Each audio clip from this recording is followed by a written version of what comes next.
You ever thought about starting your own podcast? When I was trying to get this podcast off the ground, I had a lot of questions. How do I record an episode? How do I get my show on Apple Podcasts, Spotify, and other places people like to listen? How do I make money from my podcast? The answer to every one of these questions is really simple. Anchor. Anchor is a one-stop shop for recording, hosting, distributing your podcast. Best of all, it's 100% free and ridiculously easy to use. And now Anchor can match you with great sponsors too, so you get paid for this podcast. What I like about it is starting using it is how easy it is to use. I just upload old episodes of my podcast. I placed it other places, do some editing and tinkering, and voila, that's it. It's that simple. So if you always wanted to start your own podcast, make money doing it, go to anchor.fm/start. That's anchor.fm/start to join me in the diverse community of podcasters already using Anchor. That's anchor.fm/start. I can't wait to hear your podcast. And now, let's get on with the show.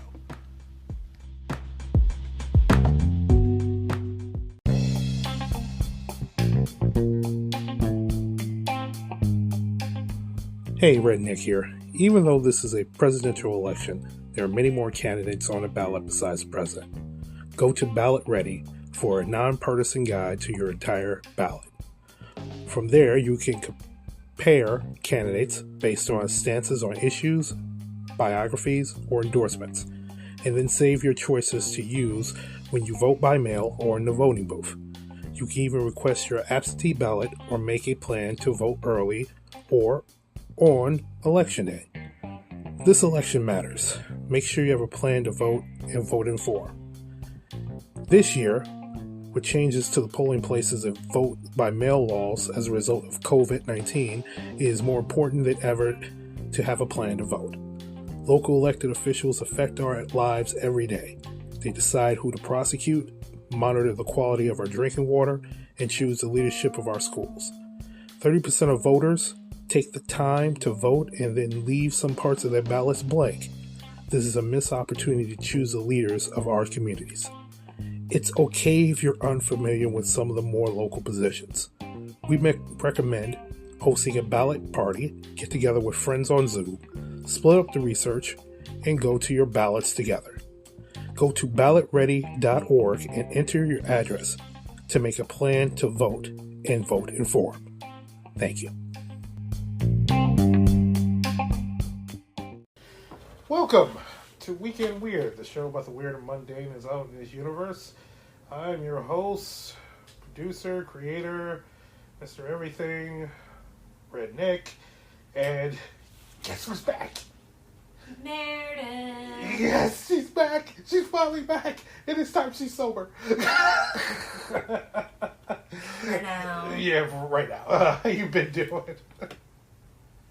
How you been doing, Meredith? I've been doing good, staying busy with all of my various projects and plots of world domination, the usual. Alright, so how many dead bodies you left in your wake? A lady never tells. Alright. Well, this is the anniversary episode. We started this podcast near Halloween, so many years ago. I can't remember. 2017? Yeah. So this is the anniversary show, so I think we're doing a little something different. Since I'm a big movie buff, and Meredith has watched the movie one time or two. I don't know. I figured what we would do on this show, horror movies that are kind of based on true stories. So I picked 3, mostly well-known, mostly recent stories. I mean, there's other movies out there, horror movies out there, it's partially based or semi-based or an idea or inspired by true stories. But these are pretty recent, and you should be able to find them either on streaming platform, Netflix, Amazon Prime.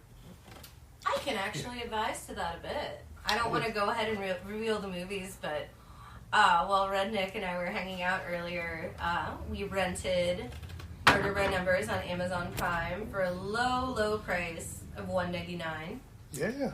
And if you have Stars, which you should actively subscribe to Stars or at least do the free trial thing because they are currently showing Seduced, the additional Nexium, which RedNivk has covered on the podcast before, but it is the better documentary than The Vow. But anyway, Jennifer's Body is included on Stars if you have a subscription or a trial. And as for our third, I am not sure.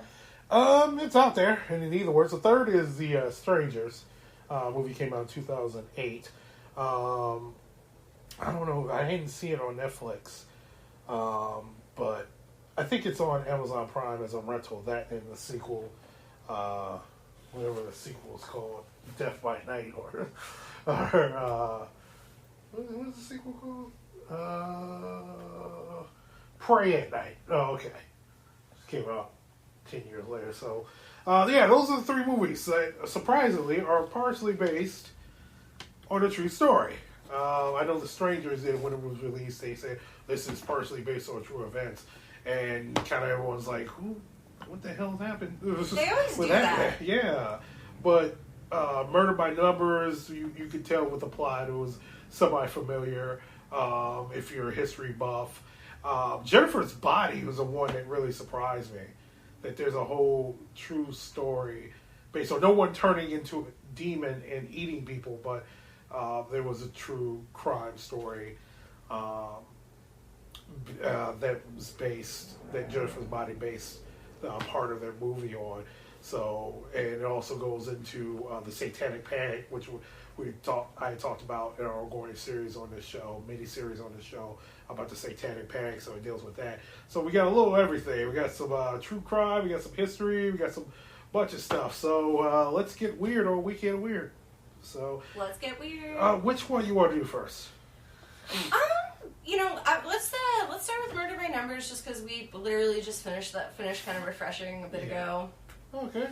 All right. Well, anyone who's not familiar with Murder by Numbers, is a 2002 film starring Sandra Bullock, a really young and hot Ryan Gosling, Michael Pitt. Always creepy, but also always creepy in a sexy, problematic way that confuses me. Yes. The late Chris Penn and Ben Chaplin.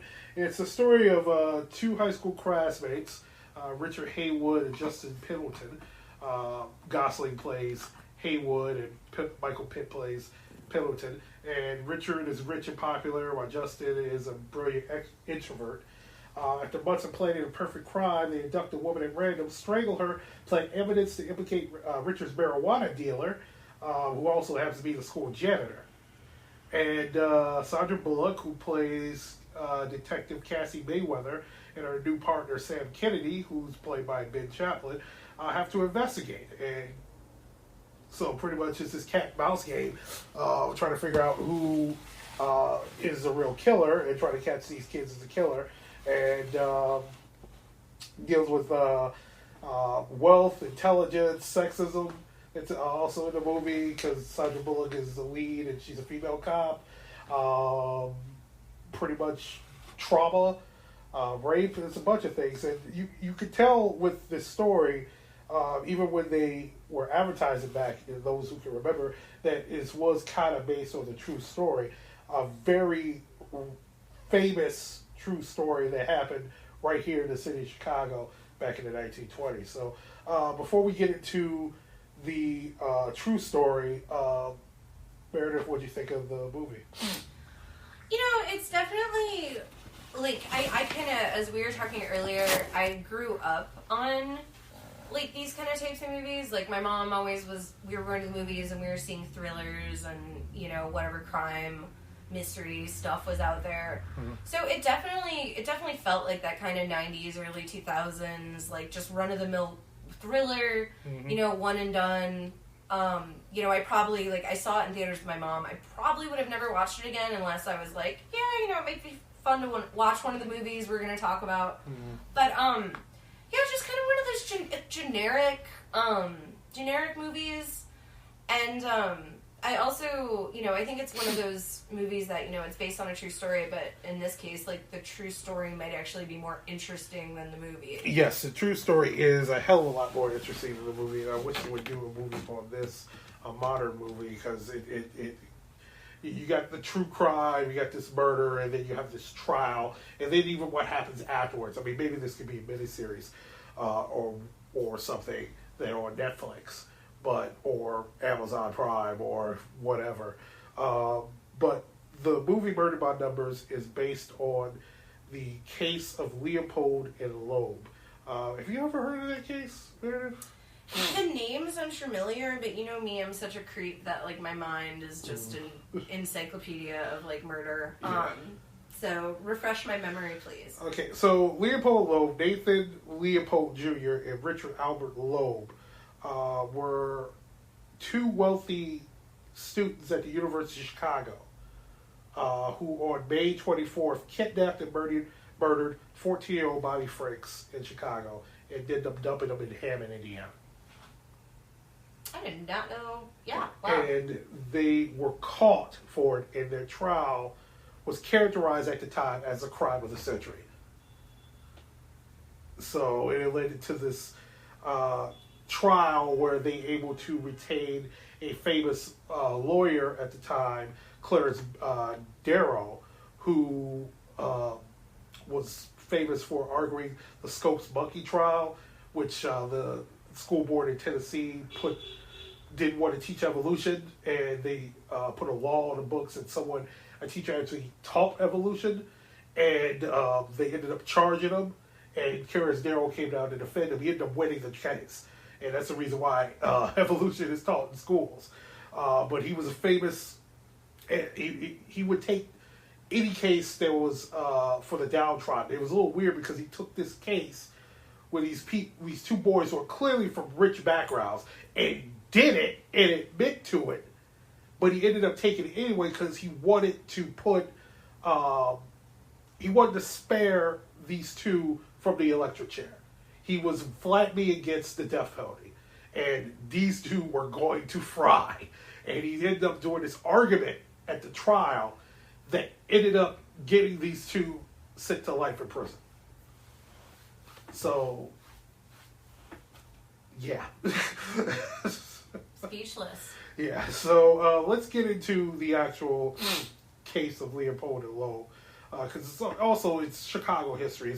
It's feared in Chicago lore. Like, you could do a whole mini series on this case and like literally just take up so much time. But I'm going to give you the short rundown of it, what had happened, the trial, and what happened to these two guys afterwards. So, and also that this case also inspired a couple other movies, like Alfred Hitchcock's 1948 film Rope, which was a play, and Murder by Numbers. So who were Leopold and Loeb? Let's start off with Nathan Leopold.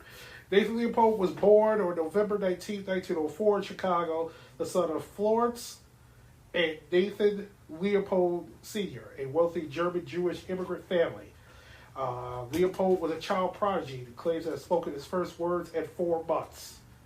At the time of the murder, Leopold had completed an undergraduate degree at the University of Chicago with Phi Beta Kappa honors and planned to begin studies at Harvard Law School after a trip to Europe.